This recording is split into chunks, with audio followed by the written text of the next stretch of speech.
Praise the lord. ప్రభువైన యేసుక్రీస్తు నామంలో మీకందరికీ కూడా శుభములు. ఈ నూతన దినము మనము దేవుణ్ణి స్తుతిస్తూ ఘనపరుస్తూ ఆయన ఇచ్చిన గొప్ప సందేశంను బట్టి వందనాలు చెల్లించుకుంటూ వాక్యంలోనికి వెళ్దామా? దేవా, నా యందు శుద్ధ హృదయం కలుగజేయము, నా అంతరంగంలో స్థిరమైన మనస్సును నూతనముగా పుట్టించుము. ఈ మాటలు కీర్తనల గ్రంథం 51వ కీర్తన 10వ వచనంలో ఉన్నాయి. అయితే ఈ మాటలు రాసింది ఎవరు? దావీదు ఏ సందర్భంలో రాశాడు? 51వ కీర్తన మనం చూసినట్లయితే దావీదు బత్షెబా యుద్ధకు వెళ్ళిన తర్వాత నాతాను అను ప్రవక్త అతని యుద్ధకు వచ్చినప్పుడు అతడు రచించిన కీర్తన. అంటే ఇది పశ్చాత్తాపంతో రాసినటువంటి కీర్తన. మన జీవితాలలో మనము చాలాసార్లు చాలా గొప్ప గొప్ప పనులు చేస్తూ దేవునికి ఎంతో మహిమకరంగా జీవిస్తున్నట్లుగా ఉంటాం. చాలా అంటే మనము భయభక్తులతోనే ఉంటాము, చాలా భక్తి కలిగిన వారంగా ఉంటాము. అందరూ చూడడానికి మనము ఎంతో వాళ్ళు చాలా విశ్వాసులు, చాలా గొప్ప విశ్వాసి, చాలా గొప్ప సేవకుడు, లేకపోతే చాలా గొప్ప వ్యక్తి అని మనల్ని అందరూ మెచ్చుకుంటూ ఉండవచ్చు. మరి దావీదు ఒక గొప్ప కార్యం చేశాడు. చిన్నప్పుడే, అంటే చిన్న వయసులోనే అతడు తన అన్నలను పలకరించడానికి తండ్రి పంపించినప్పుడు ఆ సైన్యంలోనికి వచ్చాడు. అక్కడ చూసిన పరిస్థితి ఒక పెద్ద రాక్షసునిలాగా ఉండే ఒక గొలియాతుని చూశాడు. ఆ గొలియాతు ఎంత భయంకరమైన అరివీరుడు! అయితే ఆ భయంకరమైన గొలియాతుతో పోరాడడానికి అతడు ఏమాత్రం వెనుకాడలేదు.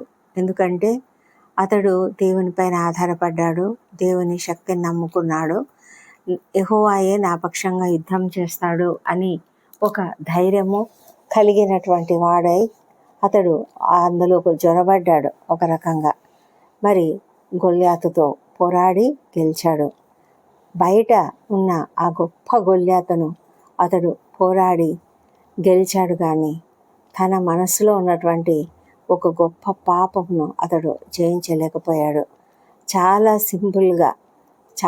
సింపుల్గా అంటే అసలు ఎవరు ఊహించరు, దావీదు ఇంత గొప్ప రాజు ఇలా చేస్తాడా అని అనిపించేలాగా ఈ ఉదంతం ఉంటుంది. బత్షెబా గురించి విషయం చూస్తే అతడు యుద్ధమునకు వెళ్ళవలసిన సమయంలో యుద్ధానికి వెళ్ళకుండా మిద్దె మీద తిరుగుతూ, మరి అతను ఒక రకంగా యుద్ధములో అక్కడ యుద్ధం తీవ్రంగా జరుగుతూ ఉన్నది.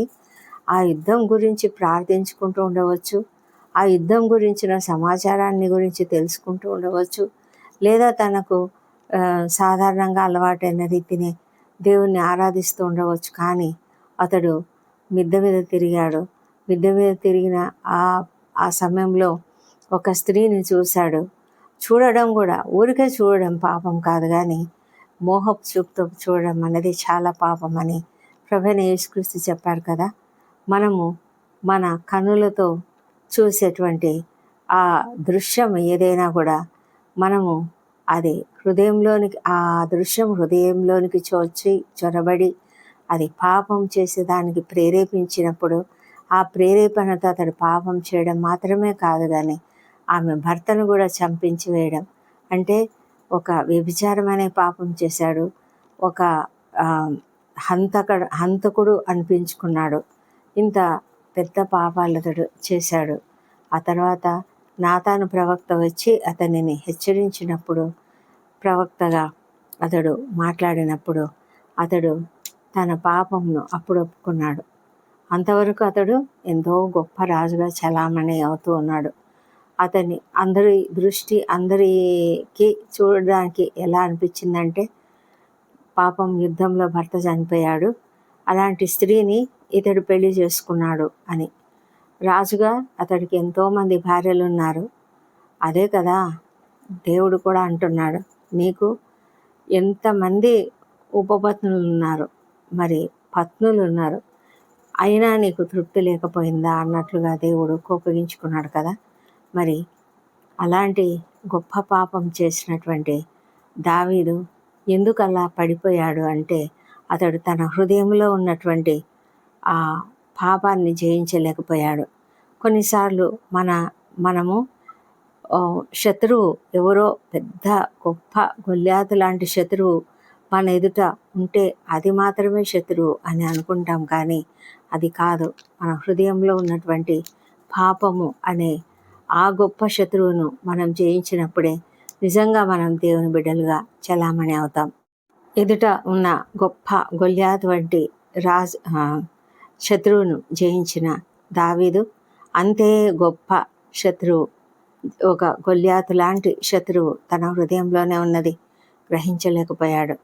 అది తన హృదయం అనే యుద్ధ భూమిలో ఉన్న ఆ గొప్ప గొల్యాతు, పాపం అనే గొప్ప గొల్యాతు, వ్యభిచారం అనే గొల్యాతు, భయంకరమైన హంతకుడు అనే ఆ గొల్యాతు, దీనిని అతడు జయించుకోలేకపోయాడు. మన జీవితాలలో మనము చాలాసార్లు ఎంతో గొప్ప గొప్ప శత్రువులతో పోరాడాలని, వాళ్ళని జయించాలని సిద్ధపడుతూ ఉంటాం, కానీ మన హృదయంలో దాగి ఉన్న పాపములను అవి మనలోనే పెరుగుతూ మనల్ని కబళించి వేస్తూ మనల్ని నాశనంకు గురి చేస్తూ నాశనానికి నడిపిస్తున్నటువంటి ఆ గొప్ప పాపాలను మాత్రం మనం జయించుకోలేని స్థితిలో ఉన్నామేమో మనం ఒకసారి గమనించుకోవాలి. మనము బయట ఉండే ఆ యుద్ధాల కొరకు చాలా ప్రార్థన చేస్తాం. నాకు బలం అనుగ్రహించి ప్రభువా, ఇదిగో నా ఎదుట ఉన్న ఈ యుద్ధాన్ని గెలవడానికి సహాయం చేయి అని అనుకుంటూ ప్రార్థన చేస్తాం, కానీ మనలో ఉన్నటువంటి మన ఆత్మలను రక్షించలేని, మన ఆత్మలను కోల్పోయే రీతిలో మన హృదయంలో ఉన్న కోరికలు ఏవైనా మనల్ని కబళించి వేస్తున్నాయేమో, దేవునికి విరోధంగా మనల్ని తయారు చేస్తున్నాయేమో ఒకసారి మనం ఆలోచించుకుంటూ అనుదినము కూడా మన హృదయాన్ని పరిశోధించుకుంటూ ఉండాలి. దావీదే రాస్తాడు 139వ కీర్తన, దేవా నా హృదయాన్ని పరిశీలించు, నా యందు నీకు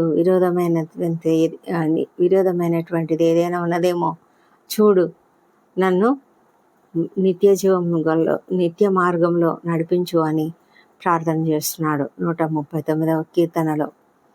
మరి 51వ కీర్తన పూర్తిగా ఈ బత్షెబా విషయంలో అతడు పడిన పశ్చాత్తాపము, ఆ పశ్చాత్తాపాన్ని అతడు వ్యక్తం చేసుకుంటూ తన హృదయపూర్వకంగా దేవుని సన్నిధిలో ప్రార్థించి ఆ పాపం నుంచి విముక్తి పొందుకోగలిగాడు.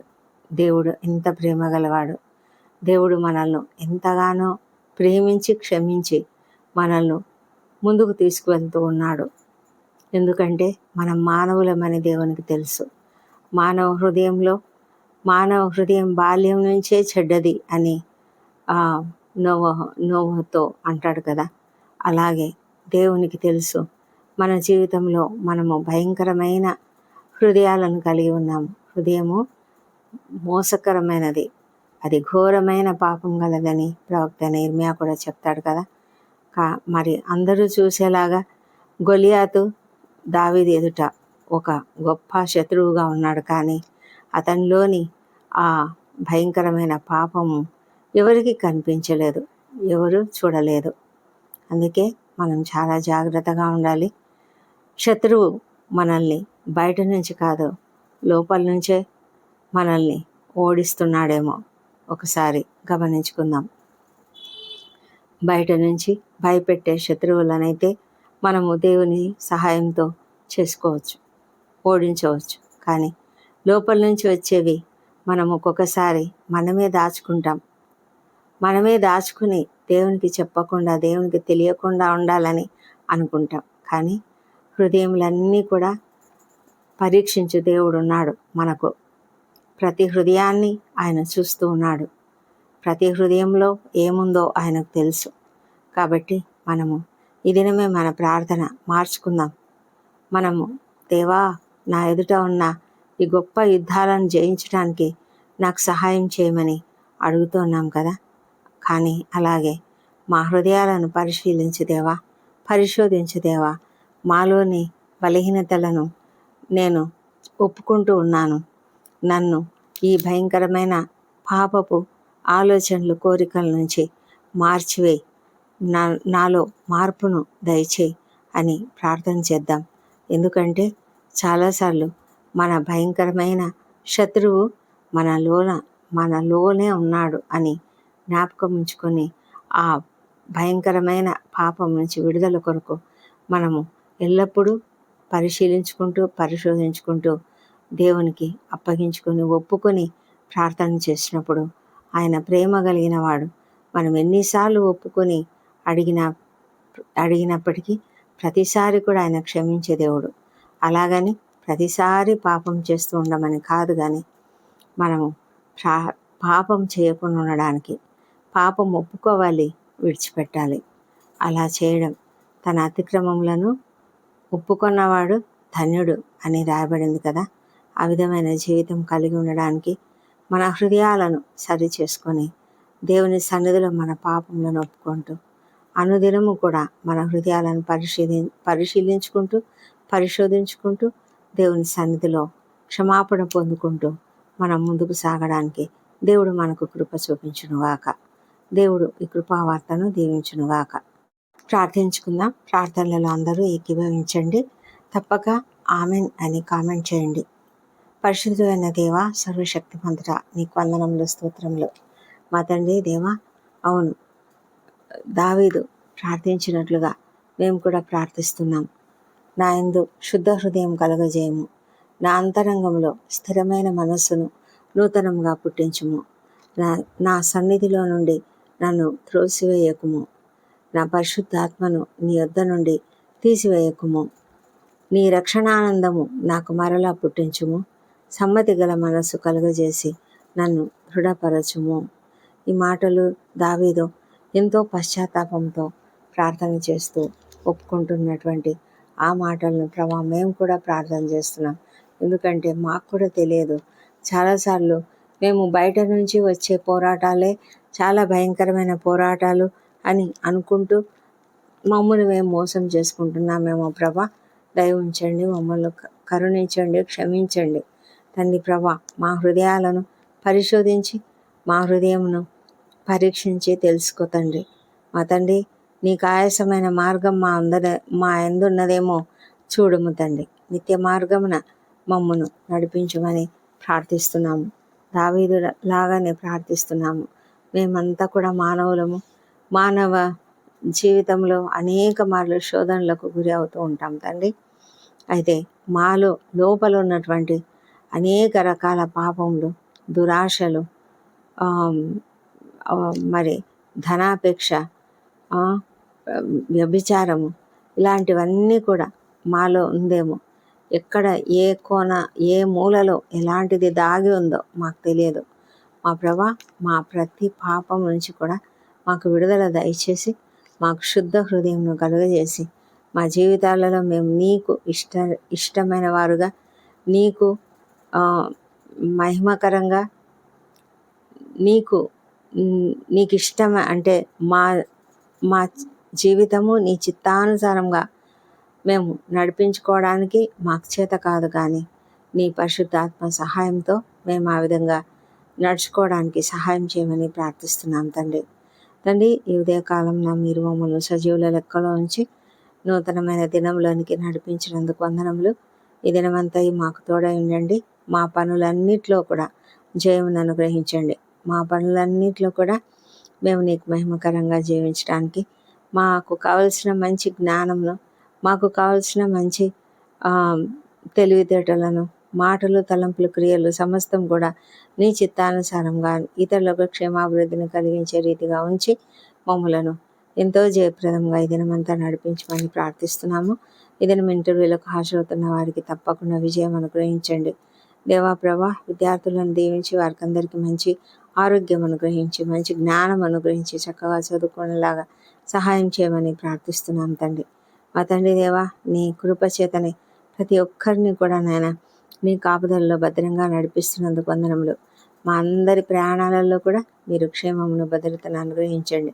దేవా, ఎంతమంది అయితే ఈ దినం నూతన కార్యములు ప్రారంభిస్తున్నారో వారికి అందరికీ కావాల్సిన మంచి జ్ఞానం ఇచ్చి వారి పనులన్నీ కూడా సఫలం చేయమని వేడుకొంచున్నాము తండ్రి. ప్రభా, నిరుద్యోగులుగా ఉంటూ ఉద్యోగాల కొరకు ఎంతమంది అయితే ఎదురు చూస్తున్నారో తండ్రి, వారికి అందరికీ ఉద్యోగాలు దయచేయండి. వారి ఎదుట అనేక మార్గములను తెరవమని ప్రార్థిస్తున్నాం తండ్రి. మా ప్రభా, వివాహ ప్రయత్నం సఫలం చేయండి. సంతానం కొరకు ఎదురు చూస్తున్న బిడ్డలను దీవించి వారికి తప్పక చక్కటి సంతానం అనుగ్రహించమని ప్రార్థిస్తున్నాం తండ్రి. మా తండ్రి, గర్భిణీ స్త్రీలను ఆశీర్వదించండి. సుఖమైన ప్రసవం వారికి అనుగ్రహించమని వేడుకొంచున్నాము మా తండ్రి. దేవా, నీ యందు భయభక్తులు కలిగి మేమందరం కూడా జీవించినట్లుగా సహాయం చేయండి మా ప్రభా. అనారోగ్యంతో బాధపడుతున్న ప్రతి ఒక్కరిని స్వస్థపరచండి. ఎంతోమంది క్రిటికల్ కండిషన్స్లో ఉంటున్నారు నాయన. వారికి తప్పకుండా స్వస్థత శీఘ్రంగా అనుగ్రహించి నాయన, కుటుంబ సభ్యులు ఎంతగానో వేదన పడుతూ ఉన్నారు తండ్రి, వారిని కరుణించి సహాయం చేయమని ప్రార్థిస్తున్నాము మా ప్రభా. మరి ఇంకా అనేక రకాల భయంకరమైన వ్యాధులతో ఉన్నారు. కీమోథెరపీలో గుండా, డయాలసిస్లో గుండా వెళ్తున్నటువంటి వారు ప్రభా, లివర్ ప్రాబ్లమ్స్తో, బ్రెయిన్లో ప్రాబ్లమ్స్తో, నరాల సంబంధిత వ్యాధులతో, లంగ్స్లో ప్రాబ్లమ్స్తో తండ్రి ఎంతమంది ప్రభా బాధపడుతూ ఉన్నారు నాయన. ప్రతి ఒక్కరిని మీరు తాకి స్వస్థపరచమని ప్రార్థిస్తున్నాం. నీవు స్వస్థపరిచే దేవుడు కనుక మీ సన్నిధిలో బ్రతిమాలి అడుగుతుంటున్నాం ప్రభా. మా తండ్రి, మానసికంగా రుగ్మతలు కలిగిన వారిని కూడా దీవించి వారి ఆ భయంకరమైన రుగ్మతల నుంచి విడుదల దయచేయండి తండ్రి. ప్రభా, మా హృదయాలను శుద్ధిపరచండి, మా మనసులను శుద్ధిపరచండి. అవును ప్రభా, మాలో ఉన్నటువంటి ప్రతి విధమైన దురాశలు, ప్రతి విధమైన చెడు ఆలోచనలు, సమస్తమును పాపపు తలంపులను అన్నిటిని కూడా తొలగించమని ప్రార్థిస్తున్నాము దేవా. ప్రభా, ప్రపంచమంతటా శాంతి సమాధానం అనుగ్రహించండి దేవా. యుద్ధ వాతావరణం తొలగించమని వేడుకొంచున్నాము. ఇజ్రాయెల్ దేశంను దీవించండి, యెరూషలేమును దీవించి వారి నగరులలో క్షేమం, వారి ప్రాకారములలో నెమ్మదిని దయచేయమని ప్రార్థిస్తున్నాం ప్రభా. మా తండ్రి దేవా, మరి కష్టాల్లో ఉన్న వాళ్ళను, శ్రమలలో ఉన్న వాళ్ళను, బాధపడుతున్న వాళ్ళను, దుఃఖిస్తున్న వాళ్ళను, మరణిస్తున్న వాళ్ళను ప్రతి ఒక్కరిని కూడా మీరు కాపాడి నాయన, మీ యొక్క కాపుదల సహాయం వారికి అనుగ్రహించండి. ఒంటరి తల్లులను, ఒంటరి మహిళలను, వృద్ధులను, చిన్నారులను అందరినీ కూడా కాపాడండి తండ్రి. మా ప్రభా, మా దేశంను దీవించి మా దేశంపై నీ పరిశుద్ధాత్మను కుమ్మరించండి. ప్రతి ఒక్కరిని తెలుసుకొనిలాగున సహాయం చేయండి దేవా.